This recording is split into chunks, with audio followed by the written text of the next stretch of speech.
haven't played the Battle of the Keystone State in the regular season in 11 years, but the whole state of Pennsylvania will be watching on Sunday afternoon. Hey, how are you, folks? Jason Horowitz, CBS Sports' Charley Casserly. Glad to be with you on the NFL previews presented by Comcast. We'll get into the battle in a second, but let's step back for just a moment and look at the Dallas-Philadelphia game. If you're the Eagles, are you encouraged or discouraged by the way you played in Dallas? Well, probably a little bit of both. I'm encouraged because our offense for 2 weeks in a row has been dynamic. Where am I discouraged? My pass rush. I thought I'd get a better pass rush on the Cowboys, even though that Dallas offensive line is pretty darn good. That's where I'm a little bit discouraged. That's where I got to go back to the drawing board and see how I can get that better. Are you expecting Philly to get a better pass rush against Pittsburgh than they did against Dallas? Yeah, I do, and here's the reason.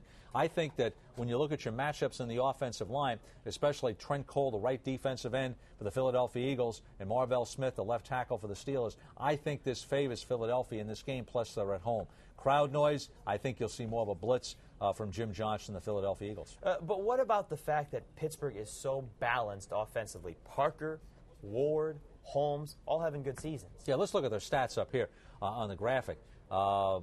You can see it right there. You know, Willie Parker, a terrific runner, can score from any place in the field. Hines Ward, your possession receiver. Santonio Holmes, giving you a little bit of a deep threat. And the guy not mentioned there, because we don't have room for it, is Heath Miller, the tight end. Hey, that gives you tremendous balance. So there isn't one thing that you really focus on, that you can focus on, because they can beat you more than one way. Is there a spot there with those three guys and Heath Miller as well where you say they have a better advantage with those guys against Philadelphia in some part of their defense? Well, I think Willie Parker's a guy that can score from any place in the field because of his speed. I don't know if it's a specific advantage against the Philadelphia defense, but he is a guy that you got to contain him. You absolutely have to find a way to contain him. And the other thing really is Heath Miller, a tight end. I think there is an advantage against the defensive safeties of the Philadelphia Eagles there. Well, the other guy we didn't mention, of course, in the Pittsburgh offense is Ben Roethlisberger, who's been having a tremendous season so far, playing with a banged-up shoulder. He's going up against Donovan McNabb, who is healthy in this game. And, Charlie, when you look at that, what are the points when you see the quarterback play so far this year that's been so impressive? Well, the things in here, we're going to look at their stats right now, and you can see both of them outstanding. Look at the completion percentage. Look at the touchdowns. No interceptions for either quarterback. When I scouted both quarterbacks this summer, and then when I talked to both quarterbacks, here was the points they made. First of all, Donovan McNabb, he's healthy. He can move around in the pocket.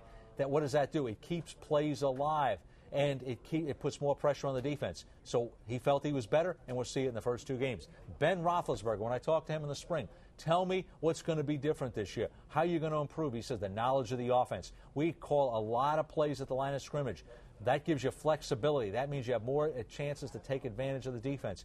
Those are the two things both quarterbacks said they were going to be better at, and they have, and I think that's why you're seeing great production out of them. 7 touchdowns, no interceptions between the two quarterbacks. Meanwhile, for Donovan McNabb, he's got a weapon, Charlie, in Deshaun Jackson, the second player in NFL history, a rookie, to go over 100 yards in both of his first 2 games. Are you expecting him to have a game like that against Pittsburgh? I don't know why not. I mean, the guy has speed. He has got quickness. He can catch the ball. He can run after the catch. Pittsburgh, I don't think their corners can match up against Deshaun Jackson. What about elsewhere? Brian Westbrook, of course, the other weapon for the Eagles. Can they match up with him? No, I don't think anybody matches up with Brian Westbrook, because the thing about him is he's a great runner. He's a great receiver. He's smart. You can move him all over the field. That's a mismatch for the linebackers and the secondary, whether it's corners or safeties of the Pittsburgh Steelers. It certainly is one of the best games of the weekend. Let's see what the computer thinks. 10,000 tests, 10,000 results, mathematical, AccuScore prediction, and like you'd expect, it's a toss-up, basically 50-50. Charlie, break the tie. Who do you like? I'm going to take the Philadelphia Eagles. I think at home, the crowd noise, the blitz packages, they'll be just enough to edge the Pittsburgh Steelers in this ball game. High-scoring game or low-scoring game?